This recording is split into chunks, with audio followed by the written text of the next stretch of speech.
The massive war mech Titan's Wrath lay motionless in the center of the engineering bay, its towering 40-meter frame casting long shadows across the polished deck of the Alliance flagship constellation.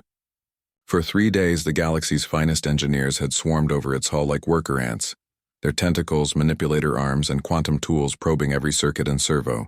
Admiral Kethra of the Zephyrian High Command stood before the fallen giant, her crystalline features reflecting the harsh work lights. The four-armed insectoid engineer beside her clicked his mandibles in frustration. "Admiral, the quantum core is intact, the neural pathways are clear, but it simply won't respond. We've tried everything. Complete system resets, bypassing the AI matrix, even manual servo activation. It's as if the machine has given up." The Admiral's secondary eyes narrowed. The final battle against the Devourers was less than 12 hours away, and without Titan's Wrath, their most powerful war machine, the Alliance fleet would face impossible odds.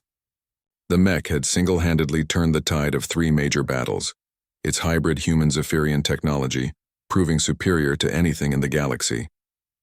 "There must be something," Kethra said, her voice carrying the weight of billions of lives. "What about the original pilot? The human who bonded with it during the Kepler campaigns?" The engineer's compound eyes dimmed. "David Chen? Admiral, he was discharged after the incident at Proxima Station. Neural feedback damage. The medical corps said he'd never pilot again. Where is he now?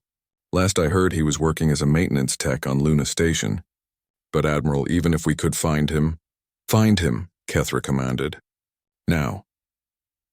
David Chen floated in the zero-gravity maintenance shaft of Luna Station's outer ring, a worn plasma welder in his scarred hands. The neural ports behind his ears had been sealed for 2 years now, the delicate quantum interfaces permanently damaged during his last battle in Titan's Wrath. He'd saved an entire colony that day, but the feedback had left him with splitting headaches and the inability to interface with any advanced machinery. The comm unit on his belt chirped with an incoming priority message. David nearly ignored it. Priority messages usually meant more broken life support systems or malfunctioning waste recyclers. But the Alliance military prefix made him pause. "Chen here," he said, activating the holodisplay. A young woman's face appeared, her auburn hair tied back in a Regulation Alliance ponytail. Lieutenant Emma Rodriguez, according to her name tape. "Mr. Chen, I'm with Alliance Intelligence. Admiral Kethra needs to speak with you immediately. It's about Titan's Wrath." David's chest tightened. "The Titan? What's wrong?" "It won't start, sir. 3 days of diagnostics, and our best engineers can't figure out why. The Admiral thinks you might be able to help." David laughed bitterly. "Lieutenant, in case it wasn't in my file, I'm damaged goods. Neural interfaces fried. I couldn't pilot a cargo hauler, let alone a war mech." Emma's expression grew serious. "Sir, the Devourer fleet will reach Earth in 11 hours. Without the Titan, we're looking at total system collapse. Billions of lives, Mr. Chen." The welder slipped from David's numb fingers, floating away in the microgravity. He closed his eyes, remembering the sensation of being one with the 40-meter war machine, feeling its massive frame as an extension of his own body, its weapons as natural as his hands. "I'll be there in 4 hours," he said. The shuttle bay of the Constellation buzzed with activity as David's transport touched down. Emma met him at the airlock, her expression tense but hopeful. "The Admiral's waiting in the engineering bay," she said as they hurried through the corridors. "Mr. Chen, I should warn you, the mech looks different. The engineers have been all over it." They entered the vast bay, and David stopped short.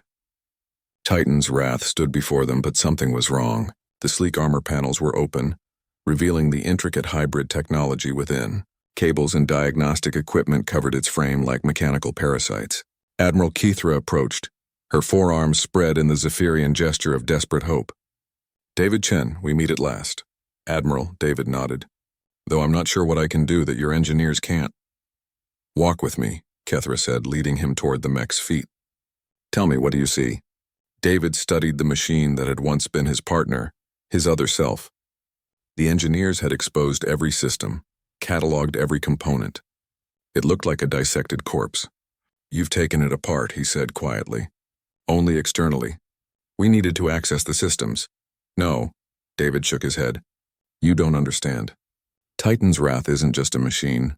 It's alive in a way. The quantum consciousness matrix doesn't just process commands, it forms bonds. Emotional connections. He gestured at the exposed systems.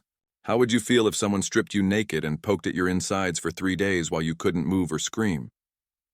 The Admiral's crystalline features shifted, surprise, then understanding.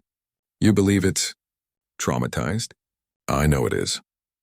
David walked to the mech's head, placing his hand on the armored chin. Hey there, old friend. I know it hurts, Emma stepped forward. But your neural interfaces are destroyed, yeah. But I don't need to jack in to talk to an old friend. David looked up at the dark sensors that served as the mech's eyes. They think you're broken, but you're not, are you? You're just scared, hurt. They've been treating you like a machine instead of what you really are. Suddenly, the mech's head moved, just slightly, but enough to make the gathered engineers step back in alarm. A low harmonic tone resonated from its speakers. There you are. David smiled, tears streaming down his face. I'm sorry I left you alone for so long. I'm sorry I couldn't take you with me. The mech's systems began powering up, indicator lights cascading across its frame like a technological aurora. The engineers scattered as massive limbs flexed and servo motors whined to life. David, Emma whispered, how are you doing this? I'm not doing anything, he replied, never taking his eyes off the mech. I'm just reminding someone very powerful that they're not alone. Titan's wrath stood to its full height, its movements fluid and purposeful. The harmonic tone shifted, becoming something almost like a purr. Admiral Kethra stepped forward, her voice filled with wonder. Can you pilot it for the battle? David shook his head. My neural damage is permanent. But he looked at Emma. Lieutenant, what's your background? Academy pilot training, sir. Top of my class in neural interface theory. Then congratulations, David grinned. You're about to become the first human to co-pilot a war mech. The Titan will accept you now, but only because I'm vouching for you, and only because it knows what we're fighting for. As Emma approached the access hatch, Titan's wrath knelt, offering easier entry. David placed his hand one more time on the ancient war machine's hull. Show them what humanity and its friends can do together, he whispered. Show them why they should never have come to our home. The mech's response was a sound like distant thunder, a promise of war, and a vow of protection. In 8 hours, the Devourers would learn that some bonds transcend technology, and that the greatest weapons are those forged not just in steel and quantum fire, but in trust, friendship, and love. The galaxy was about to remember why humans were called crazy enough to befriend their war machines, and why that made them the most dangerous species in the cosmos.